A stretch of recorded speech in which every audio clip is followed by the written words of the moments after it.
is the 77 WABC minicast. Rich Lowry is the editor of the National Review. He's on this show every week. Has Lauder gotten back to you yet, Noam? Or was that just a false alarm? I think it was a false alarm. It looked like he started to write and then stopped. Maybe because he knew I was scared. Yeah, exactly. Wuss boy. He knew I was going to go right on the air with it, so maybe he's thinking twice. I don't know. Yeah. All right, Rich Lowry, what's going on, brother? How are you? Good. Hey, I met a huge fan of yours at a Midtown diner last week. Calls you the Hebrew Hammer. I think was telling me he brought bagels to your anniversary show. Had to leave them downstairs in the lobby because no one will let him up. But a great guy who runs a trucking business in the city. Really? Yeah. What's his name? Mark Green. Yeah, Mark Green. And he did drop off bagels on the 27th. So not the same Mark Green that ran for mayor, of course. No, not that Mark Green. Remember that guy. Well, thank you, Mark Green, for your loyalty and support. And he's probably listening right now. As almost as big a fan as I am, Sid. I don't know about that. I actually am humbled and honored that Rich Lowry, the editor of the National Review on Fox News all the time, his columns often syndicated right here in the New York Post, one of the best in the business, and that is not an exaggeration, loves this program. Loves it. So, Sid, if you get into the State of the Union, what are you gonna yell this year? That's the problem. Yeah, hoorah! You're right. My wife she's like, maybe you shouldn't go because, I yelled, says who, and then I did something at Bruce Blakeman's inauguration a couple of weeks ago when he was, the Nassau County executive, and he's like, I'm not sure where this journey is going to take me, and I screamed, Albany! And that made the news. So she's like, my husband, I've got Tourette's. I just scream out stuff all the time. I don't know. I wasn't on last week. You were so right about the halftime show. I know you got a lot of crap for that, but what a disgrace. Disgrace. I mean, I don't care. Jon Stewart had fun with it. Jimmy Kimmel, he's a real piece of work. He called me a racist. Not just me, but your friend Megyn Kelly and a few others, Jesse Waters and Laura Ingraham. And when Dan Lebitard came after me, a bunch of people. Racist. What is racist about expecting the show to be in a language that 80% of the country speaks? How is that racist? That's called common sense. Yeah, the English language is not racist. People all over the world, I don't know how many, 100 million people in India speak English. It has nothing to do with the race. It's just part of our common culture and just a courtesy to people watching. This wasn't World Cup soccer or the Olympics where it becomes an internet. It's English. Right. It's the Super Bowl. And I got to tell you, it'll be one thing if he was so good, like the music was great and the dancing was great.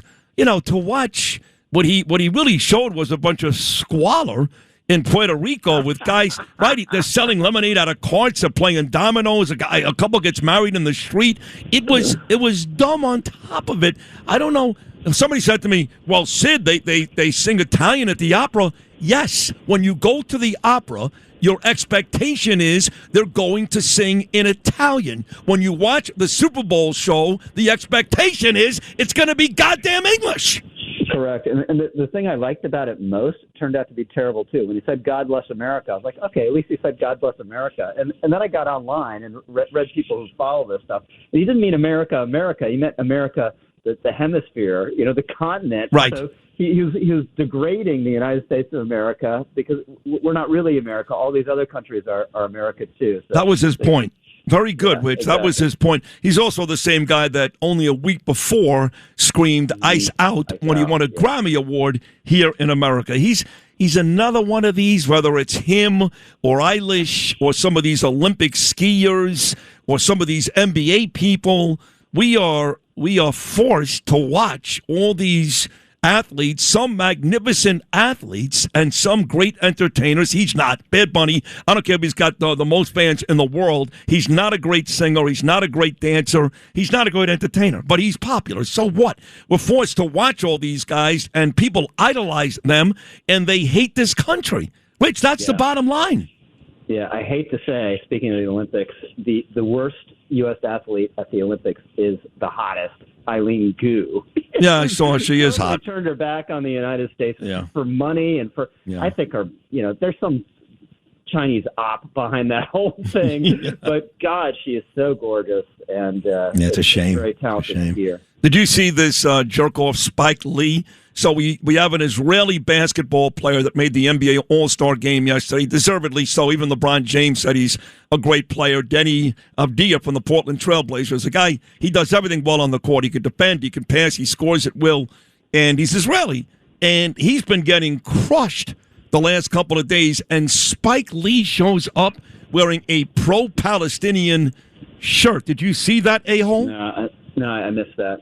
I did not pay any attention like you guys to the NBA All-Star Weekend. No, I don't pay attention either. No, I watched 10 minutes of the celebrity game Friday. That was all I did, but I couldn't help but see. Everybody was texting me because I'm Mr. Israel. Spike Lee showing up and literally kicking this poor kid in the face wearing a pro-Pally shirt that he was upset that Israel had an All-Star. Yeah, that's the worst. That's kind of BDS style stuff to protest one guy.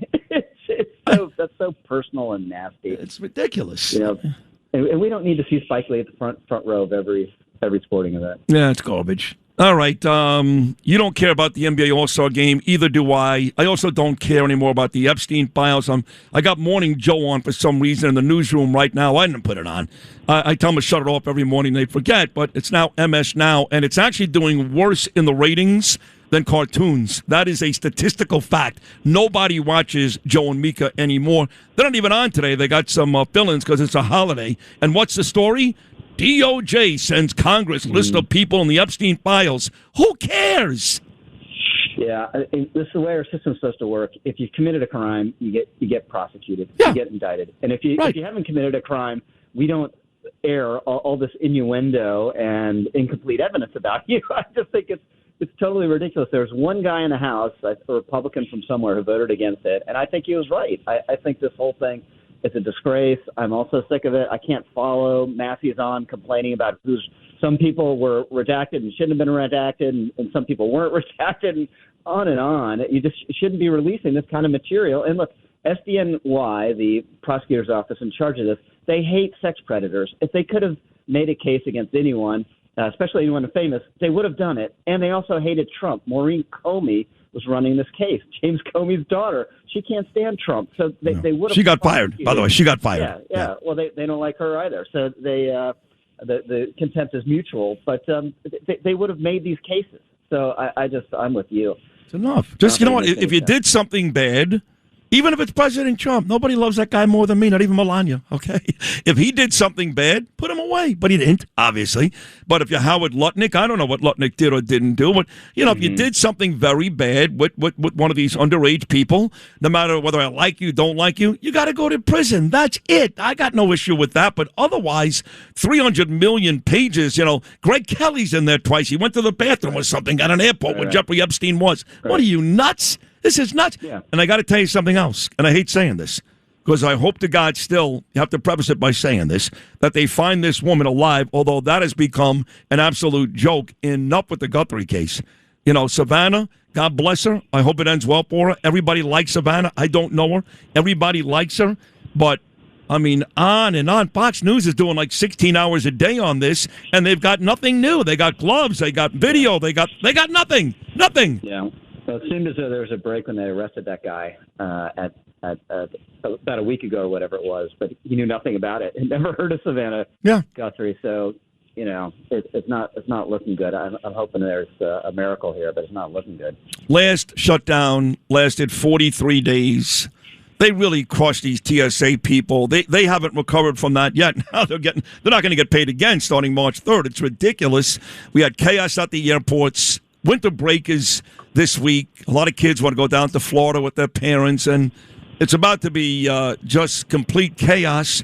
Hakeem Jeffries, who's a moron, he blames us, and we blame them because they did it. Hakeem and Chuck Schumer, they did it. What are your thoughts on this latest DHS shutdown? Well, Democrats think they have the whip hand, and they might be right. The irony here is ICE is funded ICE is going to be fine. Right. So they're shutting down everything else as a symbol of their distaste for ICE. But I think TSA will be the pain point again. Eventually, flights will be disrupted, and you'll get some sort of deal. I think Republicans have to give on some stuff. I would give on, they want more training, fine. They want uniforms that look the same, fine. They want identifying numbers that are visible on badges, fine. Yeah, but you can't take the mask off. I mean, we've got unmask them. Right. You can't unmask them in this environment. You can't go to judicial warrants for everything. That would shut down interior enforcement. So I think Republicans are just going to have to stick on the important stuff and hope they win out at the end. It's tax season, and at LifeLock, we know you're tired of numbers. But here's a big one you need to hear. Billions. That's the amount of money in refunds the IRS has flagged for possible identity fraud. Now here's another big number, 100 million. That's how many data points LifeLock monitors every second. If your identity is stolen, we'll fix it guaranteed. One last big number, save up to 40% your first year. Visit LifeLock.com/podcast for the threats you can't control. Terms apply.